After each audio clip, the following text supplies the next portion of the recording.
Pemirsa, PDAM Kota Tomohon meminta pelanggan untuk tidak menggunakan pompa air karena sedang merampungkan revitalisasi saluran air kepada pelanggan. Perusahaan Daerah Air Minum Kota Tomohon mengimbau pelanggan untuk tidak menggunakan pompa air. Hal ini dikarenakan pihak perusahaan sudah merampungkan revitalisasi saluran air kepada pelanggan, sehingga untuk jatah air secara otomatis sudah tersalur secara proporsional. Sehingga jika ada pelanggan yang menggunakan pompa air untuk menambah aliran air di rumah masing-masing, maka hal tersebut akan merugikan pelanggan lainnya. Jadi saya kira memang itu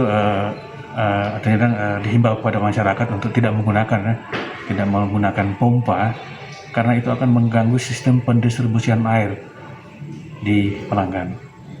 Karena ketika itu ditarik pakai pompa, otomatis mereka mendapatkan air yang banyak, sedangkan pelanggan yang lain yang berada mungkin agak sedikit jauh lebih tinggi itu tidak akan kedapatan air.